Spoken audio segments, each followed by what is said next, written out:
Continuando con el ciclo de entrevistas para la red de bibliotecas de Ayacucho, en esta oportunidad nos encontramos con Danitza, escritora y poeta. Ella nos va a contar sobre su experiencia.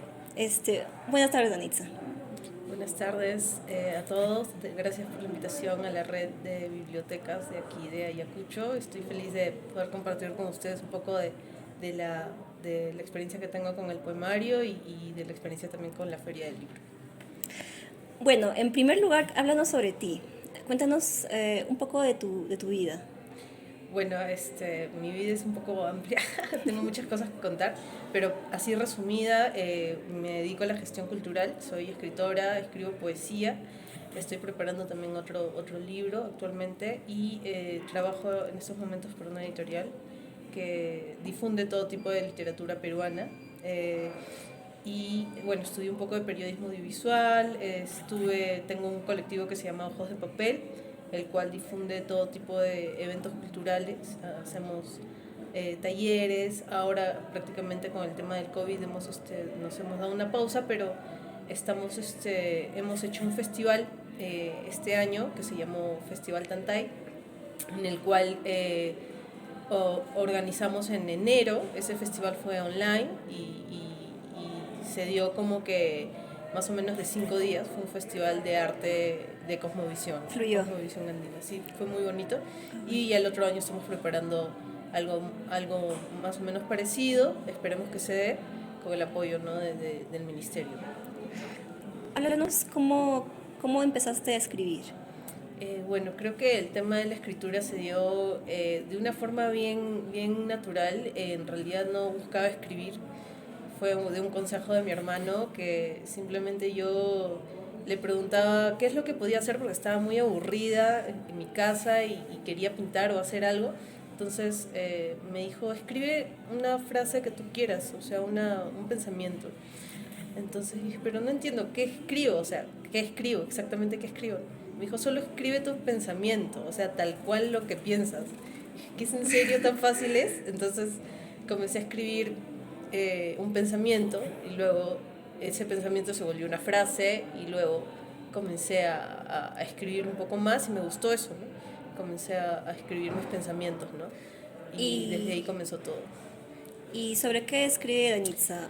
¿En qué se inspira Danitza? Yo creo que todo comenzó con un tema de que yo quería expresar mis emociones o quería expresar qué era lo que yo sentía en ese momento, ¿no? Yo tenía 13 años Oh, vaya. y tenía como que muchas preguntas que hacerme y a veces quería también entender qué es lo que me pasaba, ¿no? Entonces cuando yo comenzaba a escribir entendía un poco mejor qué era lo que me pasaba a mí, ¿no? Y Claro. los leía y me entendía mejor, ¿no? Entonces era como que yo misma me estuviese descubriendo a partir de escribir. Claro, porque Entonces, comúnmente los pensamientos se borran, sí, pero escritos se sí. quedan ahí. Entonces era como un diario. Yo comencé a tener como un pequeño diario y ese diario comenzó a tener forma como de poesía. Comencé a escribir como que reflexiones y las reflexiones se comenzaron a tornar como que más poéticas, ¿no? Entonces ahí me di cuenta de que era poesía, que no era una reflexión en sí, sino era más poemas, ¿no? Muy personal. Sí. Entonces, tus inicios escribiste sobre tus emociones, sobre tus vivencias personales. En ese Sí. camino, ¿qué escritores, por ejemplo, o qué literatos, o qué personas que escribían te inspiraron o viste su obra y dijiste yo quiero escribir como tal o cual, ¿no? Claro. Bueno, al comienzo en realidad yo leía bastante, no poesía, yo leía bastante filosofía, leía Sócrates, Platón, todos los libros de filosofía antiguos, porque me interesaba mucho la filosofía, el existir, la existencia, y esos temas como que a mí me causaban bastante intriga. También leía ciencia ficción, leía Aldous Huxley, uno de los libros que más me gusta, Un Mundo Feliz. Y no tanto un autor específico, más adelante sí comencé a leer más poesía, pero autores específicos no recuerdo mucho en ese entonces, más como que libros así de filosofía o libros que buscaba en Amazonas y que me gustaban y los leía, ¿no? Como Que te que... cuestionaba a ti Ajá, misma, digamos. exacto, ¿no? Entonces ese tipo de lecturas me ayudaban a de repente entender mejor el mundo, ¿no? Claro. Sí. Bueno, cambiamos de tema. Háblanos, queremos saber cuál es la situación de los escritores independientes de Perú, los que tú hayas conocido y han compartido experiencias. Bueno, es amplio porque en realidad hay bastantes escritores independientes que, bueno, ya tienen una harta trayectoria como escritores y hay otros escritores que recién están comenzando, por ejemplo, a publicar. Como en mi caso, tengo un primer libro que he publicado hace 2 años, que es este. Entonces, cuando tú tienes como que una publicación autogestionada, que en mi caso yo trabajé con una editorial independiente de Puno, lo publiqué, bueno, yo pagué el tema editorial todo y la idea es que como escritor independiente tú difundas tu poemario en lo que puedas, por ejemplo, ¿no?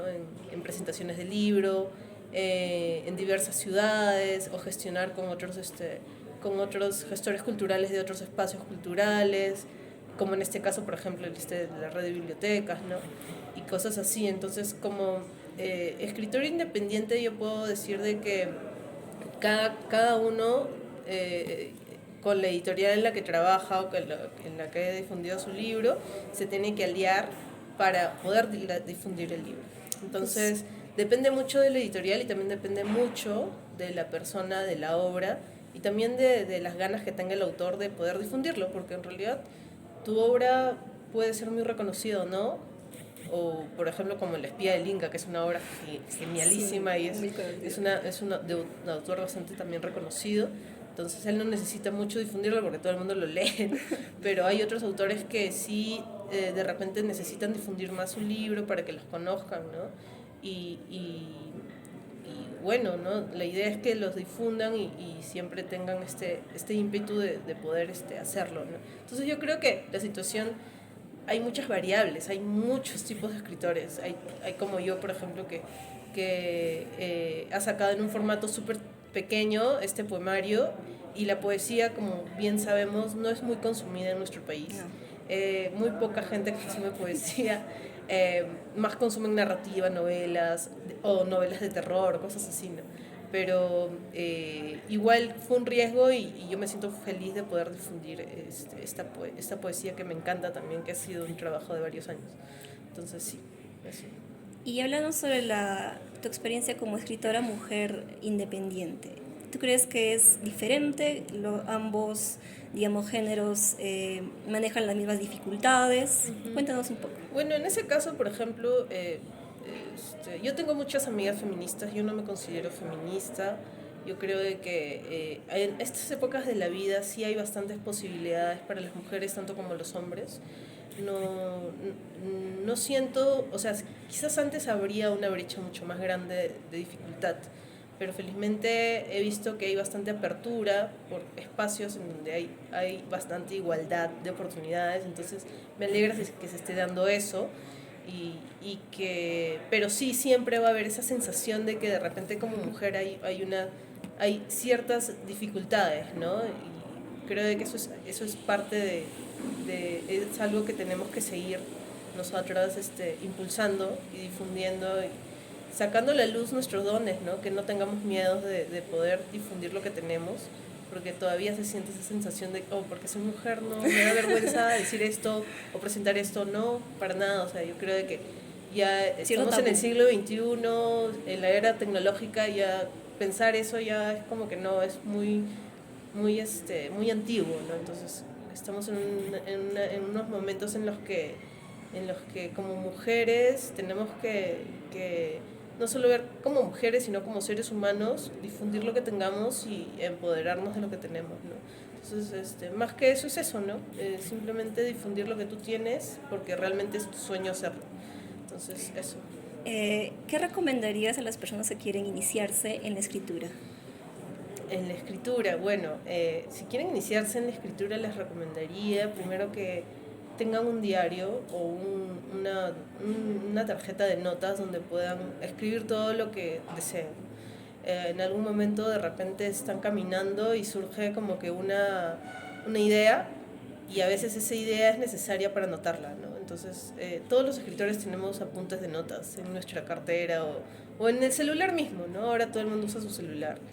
y para todos ellos que son millennials, centennials también, usen su celular, la computadora, su blog de notas, ahí apunten lo que sea y guárdenlo de repente en un lugar seguro, porque a veces incluso el celular se puede perder y se pueden perder también todas esas creaciones suyas, ¿no? Entonces, la idea es que simplemente vayan a un lugar donde se sientan cómodos, puede ser incluso su azotea, su cuarto, un lugar donde se sientan cómodos y comiencen a escribir lo que crean que puedan escribir. Entonces, y si necesitan experiencias para crear, ya les recomiendo un viaje, de todas maneras. Un viaje, váyanse solos a algún lugar, un mes, no sé, un cuarto, alquílenlo y caminen, conozcan gente diferente, hablen con todo tipo de personas, hablen con los ambulantes, hablen con la gente de a pie, hablen con las personas con las que no suelen hablar, porque esas personas nos dan otras miradas de la vida. Entonces, creo de que eso es importante como para crear historias, para crear cuentos, para crear novelas, para el escritor mismo, para enriquecerse. Bueno, para finalizar, ¿cuál es tu opinión o qué piensas con respecto a los espacios culturales? ¿Deberían incrementarse? ¿Debería haber, no sé, más espacio para escritores independientes, ¿no? Sí, yo creo que deberían haber muchos más espacios. O sea, en realidad antes de la pandemia ya habían espacios culturales que se estaban difundiendo, como siempre, ¿no? En Lima, en otros espacios también en provincia, en Cusco, en Puno, ¿no? Eh, a raíz de la pandemia, la mayoría de los espacios comenzaron a cerrar por el tema mismo, ¿no? Del COVID, pero ahora se están volviendo a reabrir en algunos aspectos. Entonces, la idea es que estos espacios se salven, ¿no? Entonces, que las personas que están a cargo de estos espacios se pongan las pilas y se reapropien de los espacios de una vez y comiencen a seguir difundiendo, al menos de manera online, no importa, se pueden hacer grabaciones en el espacio, pero la idea es que esos espacios se usen. Entonces, ahora a todas las personas que tengan espacios culturales, difúndanlo, digan que los tienen para que de repente artistas o con ustedes mismos y esos artistas los puedan usar, los puedan reapropiar, puedan reaperturar con presentaciones de libros, recitales, porque todas esas cosas se han perdido un poco. Entonces, pónganse las pilas y comiencen a hacerlo, ¿no? Me imagino con un aforo limitado por el momento, pero yo creo de que los espacios siempre van a sobrevivir porque el arte es necesario en todos los momentos de la vida, sobre todo en estos momentos difíciles de crisis. El arte nos ha salvado, nos ha hecho sentir vivos, nos ha hecho sentir con esperanzas, ¿no? Entonces, incluso en internet, nosotros veíamos un montón de gente que colgaba videos de su arte, ¿no? Entonces, yo creo de que el arte es necesario, no solo la poesía, sino la narrativa, los cuentos, y todo tipo de expresión artística, musical. Y sobre todo acá en Ayacucho, que hay un montón de gente que hace música increíble, que me encanta.